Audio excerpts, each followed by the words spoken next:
పశ్చిమ గోదావరి జిల్లా ఉండి నియోజకవర్గ కేంద్రంలో దొంగల రాజ్యం నడుస్తుందా అన్న అనుమానాలు బలపడుతున్నాయి. రాత్రి పగలు తేడా లేకుండా వరుస దొంగతనాలు జరగడం, అది కూడా పోలీస్ స్టేషన్ పరిసరాల్లోనే చోటు చేసుకోవడం తీవ్ర ఆందోళన కలిగిస్తుంది. తాళం వేసిన ఇల్లు కనిపిస్తే చాలు దోచుకోవడమే లక్ష్యంగా దొంగలు రెచ్చిపోతున్నారు. రెక్క ఆడితే గాని డొక్క నిండని కుటుంబాలు తమ బాధను చెప్పుకుంటూ 6 టీవీని ఆశ్రయించాయి.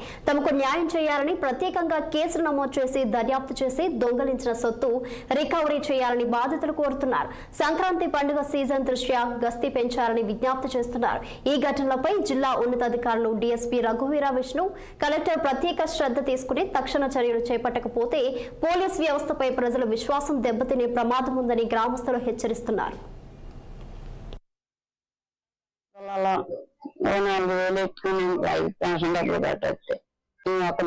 పిల్లడు పనికి ఊరు వెళ్ళిపోయింది. పెన్షన్ అయితే మందుల పని ఉంచుకోండి. పేరు పేట విజయ అండి. వాళ్ళు కాసులు బంగారం పోయిందండి. పేడ తిని సంపాదించామండి. ఆ ఊరు ఈ ఊరికి తిరిగి ఆ పనికి ఈ పనికి చిన్న పని పెద్ద పని చేసుకుని బతుకుతున్నామండి. కొత్తపేట స్టేషన్ రోడ్డు అండి. పెద్ద సీన్ అండి. కూలి పని చేసుకున్నాం వల్ల పెద్ద వెళ్ళాము సార్. రామకృష్ణ అండి. నేను లెక్చరర్ గా పనిచేస్తూ ఉంటాను ప్రైవేట్ కాలేజీలోను. అగ్రహారంలో ఉంటాం మేము. కింద శుక్రవారం రాత్రి దొంగలు వచ్చారు, దోచుకున్నారు.